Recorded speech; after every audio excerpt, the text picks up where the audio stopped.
djdiamondk in here, of course, on fire-tv.com, radio on fire. So President Biden surprising folks today with a post on X that says, "I'm sick." The president has COVID and 81 years old. This definitely is not good. Definitely is not good. What are the dangers of the 81-year-old president with COVID? I don't know. So behind the scenes, of course, you have a faction of Democrats that want him out of there, right? And they don't want him out of there because they want Kamala. They want him out of there because for some strange reason, Democrats, several Democrats seem to want a brokered convention. What does that mean? A convention where they don't know who the nominee is and they're fighting for the nomination right there on the floor would be a disaster for Democrats. And a lot of these so-called smart people are old enough to remember the failures of contested conventions for Democrats in the past. So, like I said, Biden was scheduled to appear at a event in Nevada today, Wednesday. But the organization's president announced that he would be unable to make it after testing positive for COVID. So we're prepared to cover the event, and the lady's coming out to make the announcement to bring him on, and then she doesn't bring him on, and she talks, and she covered up for it good, talking about the dangers of COVID and all of that. Biden saying on X that I tested positive for COVID-19 this afternoon, but I'm feeling good and thank everyone for their well wishes. Simultaneously, Biden's campaign account posted, "I'm sick." Okay. Followed 2 minutes later with of Elon Musk and his rich buddies trying to buy this election. If you agree, pitch in here. And they had a donation link. So interesting. Interesting. So they tried. I guess maybe it was a mistake. They're trying to say, "I'm sick of Elon Musk and his rich buddies trying to buy this election. If you agree, pitch in."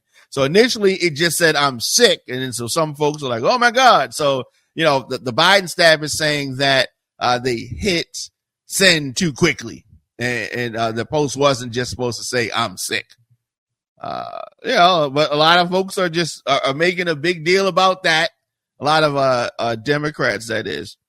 And, so there is gaslighting, there is inaction, there are people in positions of power protecting or attacking the president behind the scenes, and many of these folks claim that they're doing it. Don't get it confused. They are worried about their own House seats, many of them.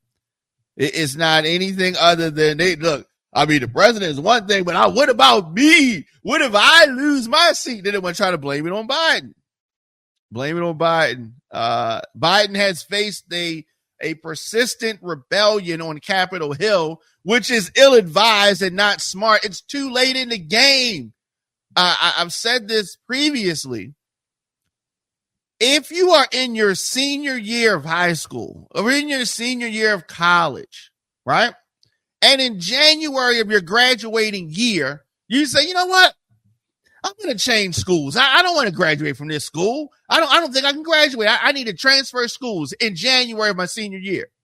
Any self-respecting, worth their weight counselor is going to say, "No, it's too late. You can't do that now. You should have done that previously." And that's what I'm telling Democrats. It's too late to change Biden now. The election, the convention's in a couple of weeks. The election is in 100 and 9 days? You can't change now. You should have did this last year. You should have did this during the, I don't know. So these so-called smart people are injuring their own candidate who's already frail. Man, you can't make this stuff up. Can't make this stuff up. So Biden is facing this persistent rebellion on Capitol Hill. And this is from lawmakers who are concerned about their own seats, not really about the American people. And yes, Trump and Vance is a danger, and we're going to get to them in a minute. But it emerged today on Wednesday that Senate Majority Leader Chuck Schumer, Democrat of New York, House Minority Leader Hakeem Jeffries, Democrat of New York, and former House Speaker Nancy Pelosi, a Democrat of California, all warned Biden in a private conversation that his candidacy could hurt down ballot Democrats. Because, that's what they're concerned about. And now the president is sick. Is this the precursor to President Biden stepping down? Is this the beginning of the end? Is he going to say, complications of COVID, I can't campaign, I'm going to step down or turn it over to Kamala? Or does he not recover from this? Who knows what's going to happen? Who knows? Some Democrat lawmakers are hoping that Biden's convalescence will lead to him ultimately deciding to bow out of the race. Joe Biden coming down with COVID the middle of July, right before the Democratic National Convention. We already know how he spoke when he said he had a cold last time. And this cold has developed into COVID. Oh my God, they're really trying to get him to step down now. So who did they get to cough on the president, or what did they put on his doorknob, or what did they put on his ice cream cone to give him COVID? The Biden campaign has not commented. I'm sure that Hunter and Jill Biden are very upset about this. How did you go get COVID? So now we're gonna have the president in public in the mask and all of that. That's if he bounces back. Who knows if he has enough time to even bounce back? Yeah, so this is a disaster on top of a quagmire, on top of a you-know-what show. It's all mixed in all together. President Biden, like I said, he ain't the youngest guy in the world, but y'all already knew that. You already knew that he wasn't the youngest guy in the world. So, according to Press Secretary Jean-Pierre, the president flew home to Delaware, where he will self-isolate and continue to carry out all of his duties fully during this time. That's what he said. So this is an interesting time. He did not appear at the event. He has mild symptoms, according to reports. Not what we needed right now. So it's almost like the candidates are trying to one-up each other. You know what I mean? You want to stumble and fumble at a debate? Here, hold my beer. And then somebody tries to assassinate Trump. And then Biden says, that's all. You think that's something? Here, hold my beer. I'm going to get COVID at 81. Top that. So I don't know. It is a interesting election. So many people were worried. We don't want to see this race again between Joe and Donald. That's going to be boring. That's so boring. Now look at y'all. Are you not entertained? Are you not entertained? Assassination attempt. The worst debate performance ever. He said he had a cold and he was sleepy or something.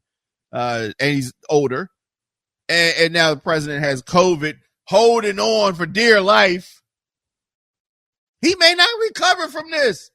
What if he gets long COVID? Oh my God. It could be anything. It could be anything. I can't even predict it at this point. At this point, I can't even predict what is going to happen. All right, let's see. On YouTube, say Democrats took this one as a loss already. They're focusing on 2028 now. Ha, ha, ha. It's not over yet. It's not over yet. It just is looking really, really sad. We'll come back right after this. Talk about the RNC and that debacle. Visit OnFireTV.com for live top stories, breaking news, and original shows. Welcome back, your man Diamond K in here, of course, djdiamondk at gmail.com. You can advertise your product, service, or event with On Fire TV. Sponsorships can include on-air mentions, social media posts, digital commercials with links to your products, etc. Visit onfire-tv.com for more details. So the RNC hit day 3 tonight, and JD Vance has accepted the vice presidential nomination.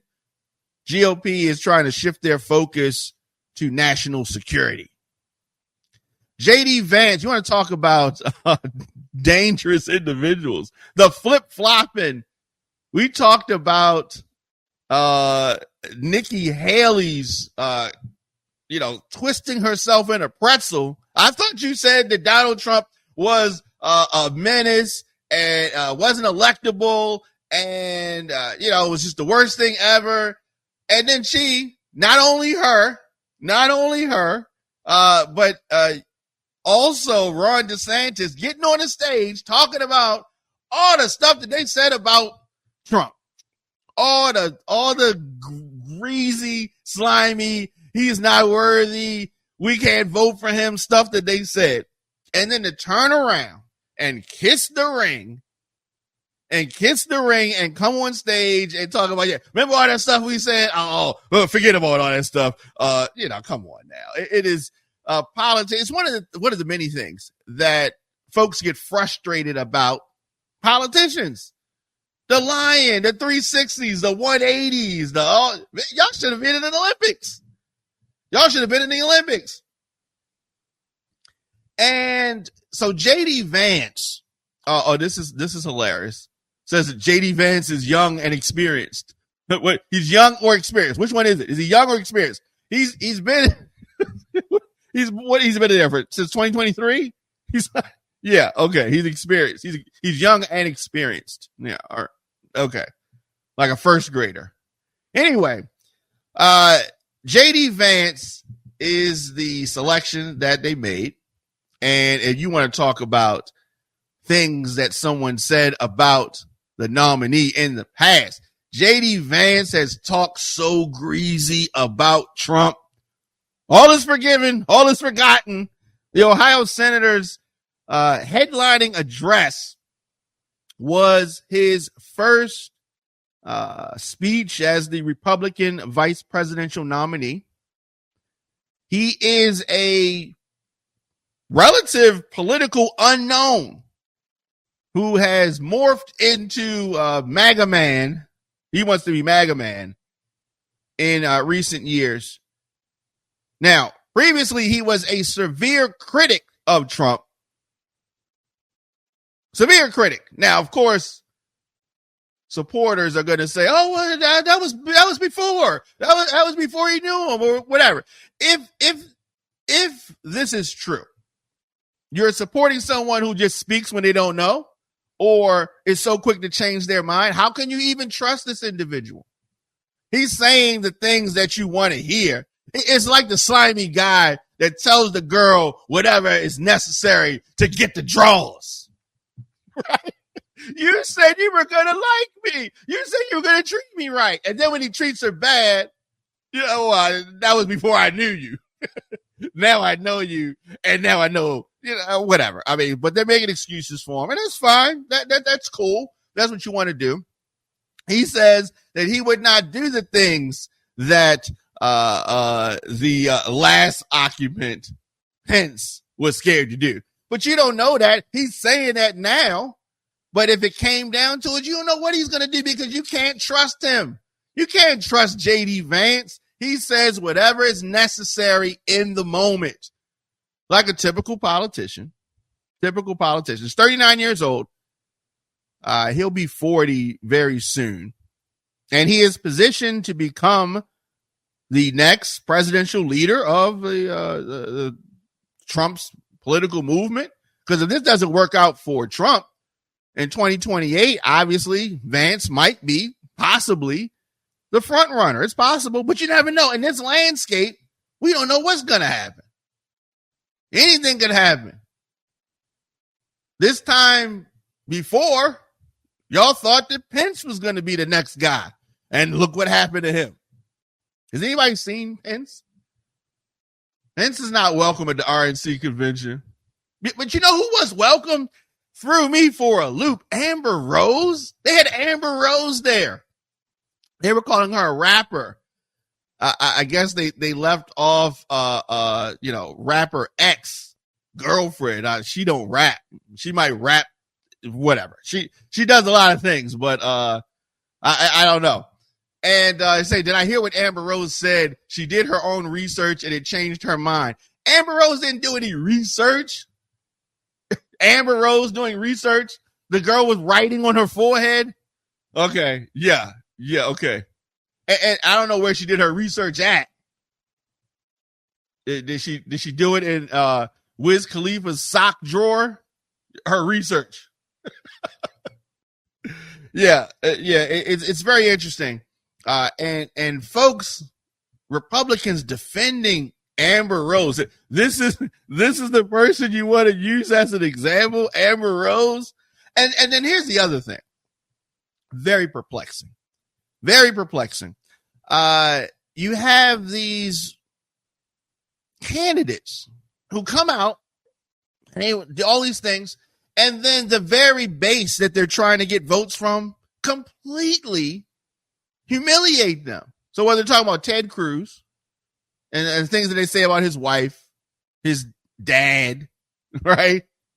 If you talk about Vivek Ramaswamy, some Republican, higher ups in the media completely disrespect him to his face. And he's just sitting there smiling. Thank you, sir, ma'am. Can I have another? No backbone, no self-respect. And with self-respect, Tim Scott doesn't even know what self-respect means. His pants are so far down at his ankles.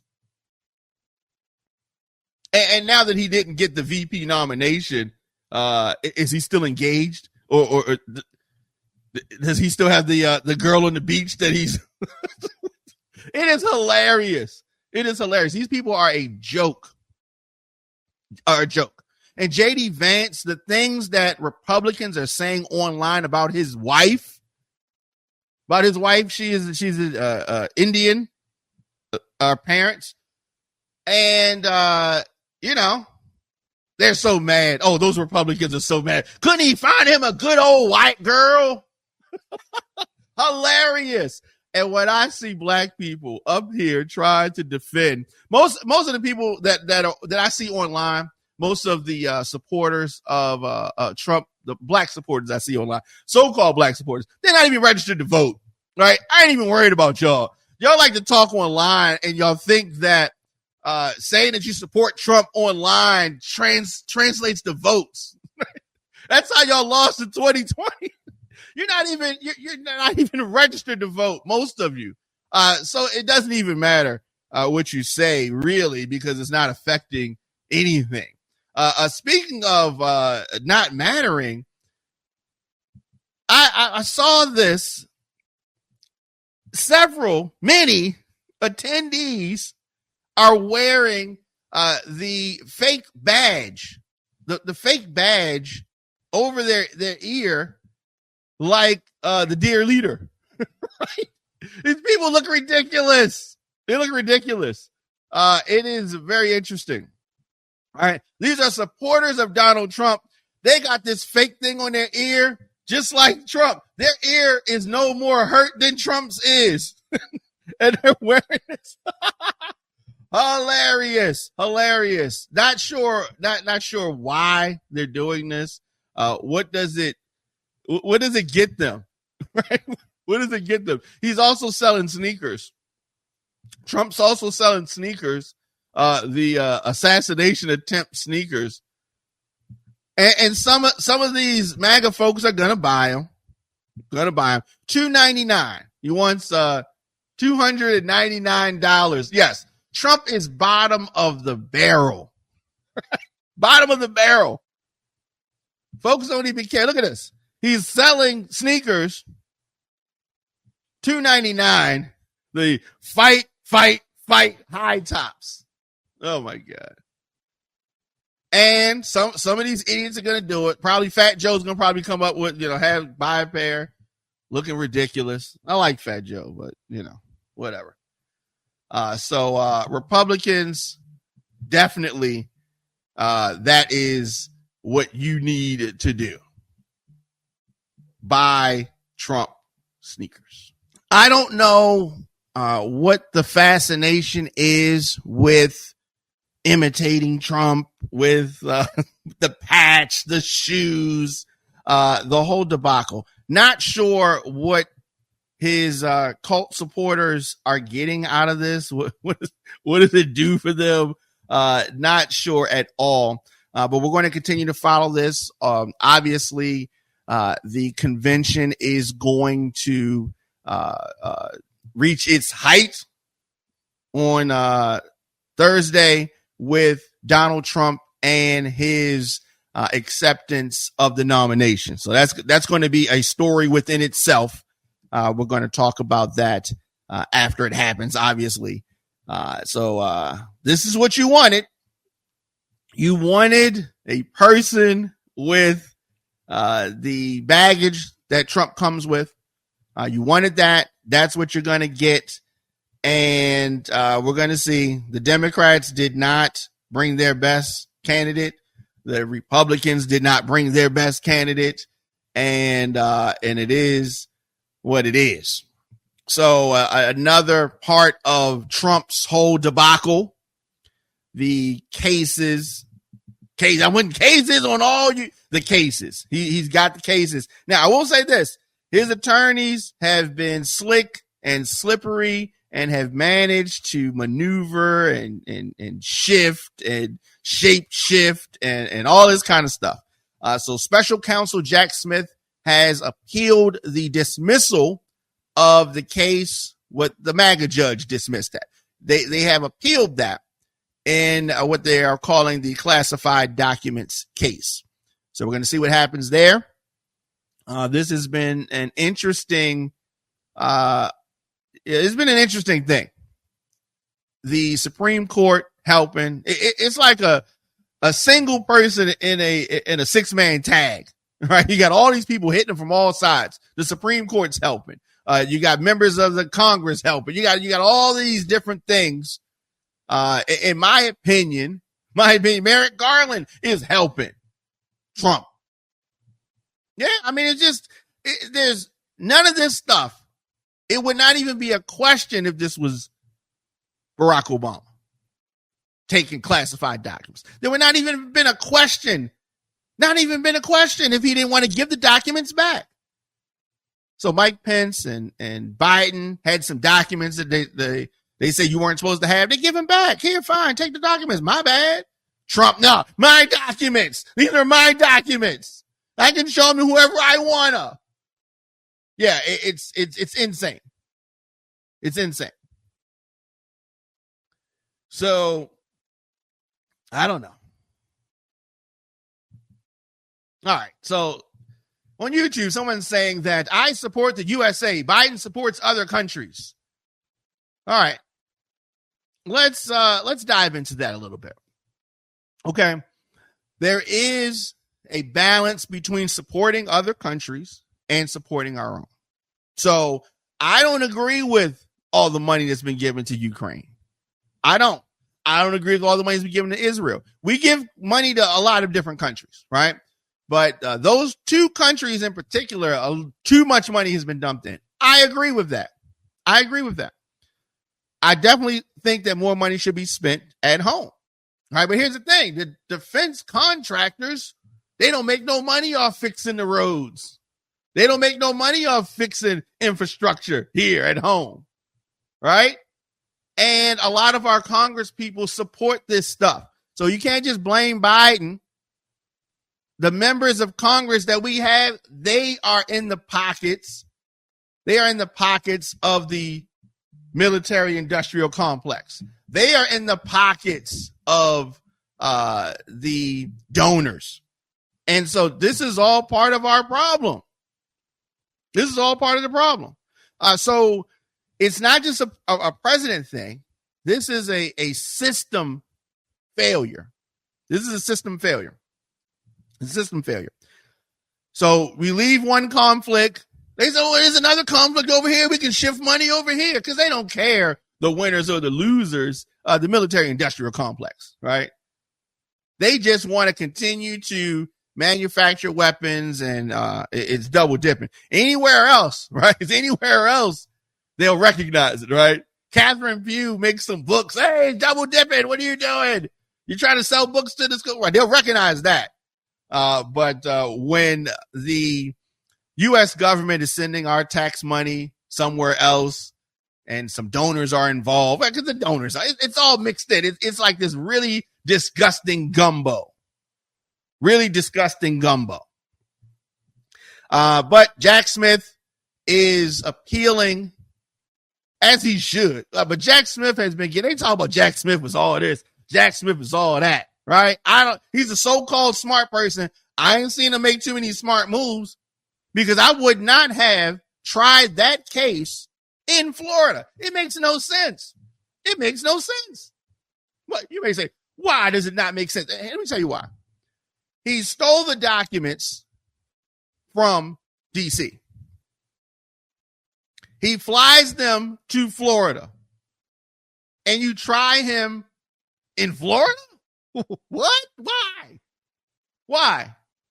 If we have a murderer, someone commits a murder and kills someone and then transports the body to another state, we don't try them in that state where we found the body. We tried them where they lived where they killed the person.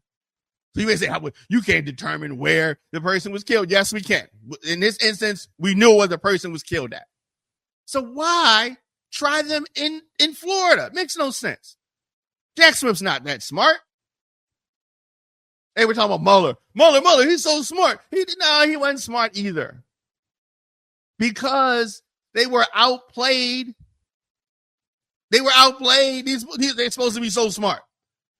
Jack Smith's whole cases, I think he got 2 cases. It's just going to fizzle out. It's going to fizzle out.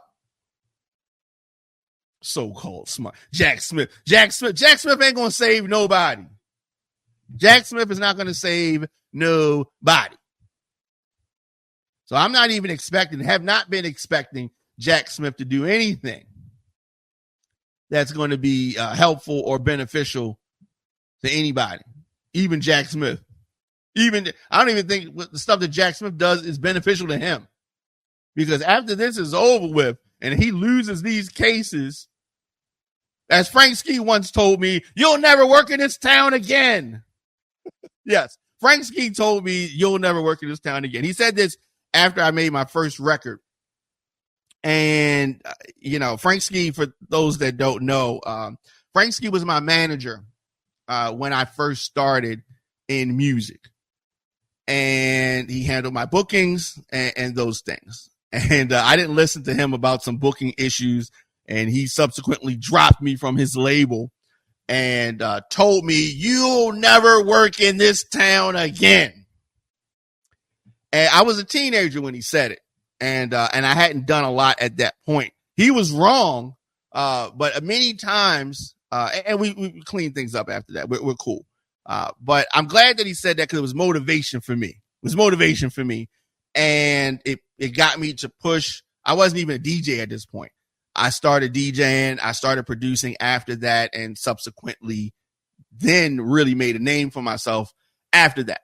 But I said all that to say this. If Jack Smith loses this appeal, and all of his cases fizzle away. Jack Smith, you're never going to work in this town again.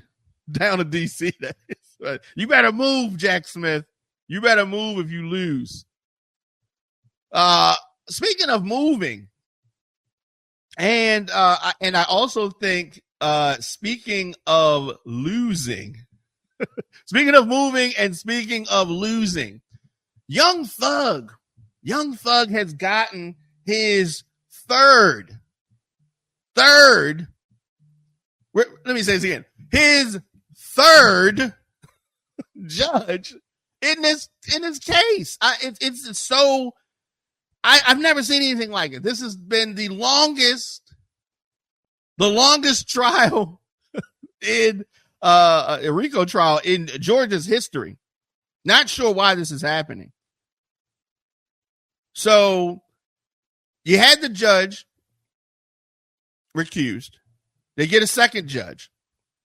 Second judge is recused. So now Young Thug's case, they have the third judge in the same case. All right. So she was on this case. This lady, she's on this case for 2 days. 2 days. And then she has to step down because her deputy had some type of relationship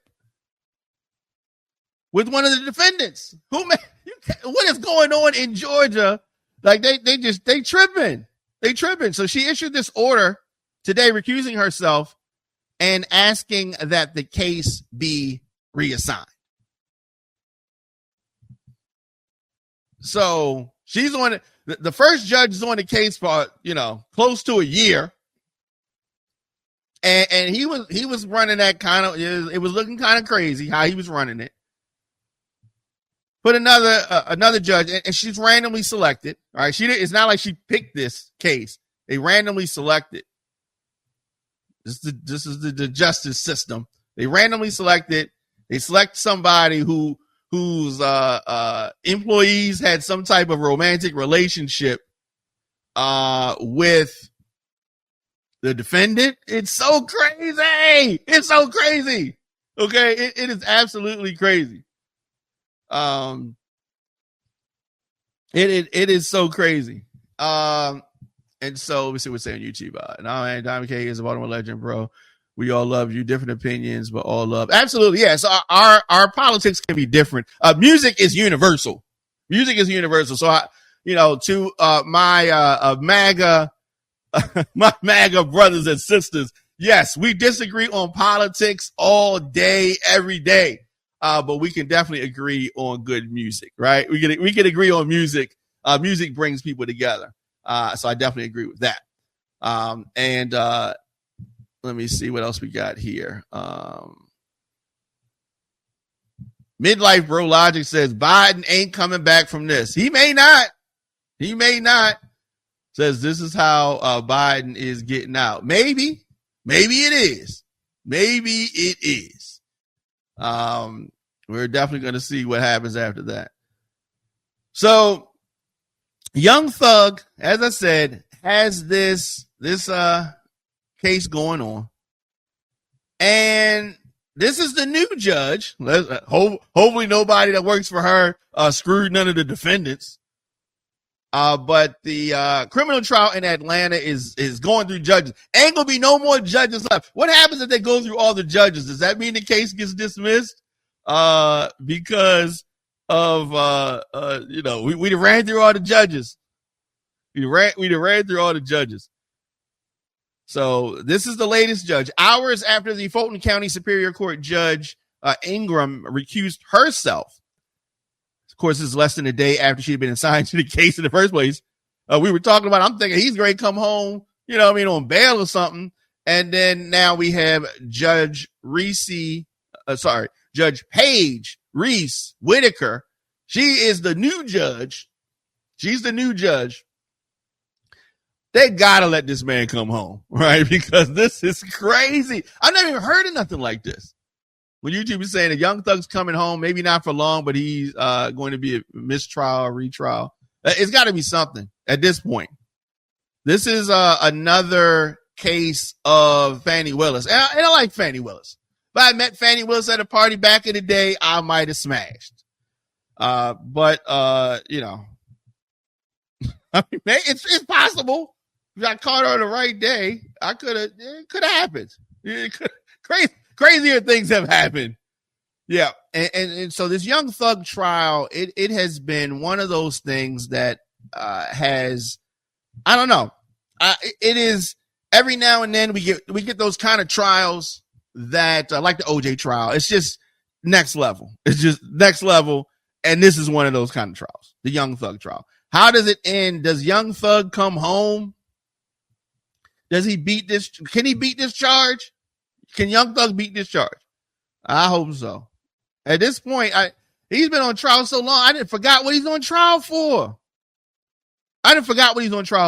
It's a RICO charge. It's a RICO charge. Fannie Willis loves RICO charges. But it has been a long time coming. Hopefully we get to a resolution sometime soon. Is his trial going to be over before the election happens? Because Young Thug's been on trial for a long time. Midlife Bro Logic says that I would still smash Fannie Willis. Stop the cat. Okay, you got me. All right, you got me. Yeah, I would. You're right. You're right. I think I would. Definitely not beating the charge. Heck no. So they're saying that Young Thug's not beating the charges. I don't know. It's looking like maybe almost kind of, I don't know. I mean, have you ever seen any case like this before? No, you ain't seen no case like this before.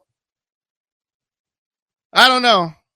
On to our last story. The Maryland Board of Public Works approved $149 million in cuts to the state budget proposed by Governor Moore. So the chairing of the Board of Public Works meeting in Annapolis, Governor Wes Moore proclaimed that he's managed budgets over his entire career. He added that reductions in the budgets are necessary after stagnant economic growth over the last decade. Yep. He said that, and it's true. It's true. Governor said that when we took office 18 months ago, our team realized that Maryland's business model was broken. That's not politics, he says. That's just math. Moore said that the cuts will free up money for Medicaid reimbursements and child care for low-income families. The cuts include $1.5 million to the state's police forensic lab and $250,000 for a drone security system for the Port of Baltimore. So he wants to reallocate some funds. So some of the money that they've been spending on stuff years and years, like you said, stagnant, and he want to do something different. He's the governor. He's got some ideas. We know Larry Hogan ran things into the ground, except for the people that's, he's in business with. Whole nother story. Now, of course, the Republicans are, sad about this, the Maryland Republicans. They said that it is disingenuous for Governor Moore to call this $150 million a cut. Right, because he's reallocating.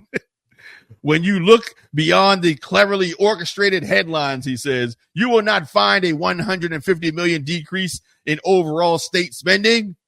Yeah, how dare you, politician, be a politician, the Maryland Republicans are saying. Now, there are no layoffs, but several state agencies will keep unfilled positions vacant. So we'll see how it's going to go. Oh, they're mad at the governor, the Republicans in Maryland. All right. It was about two of y'all.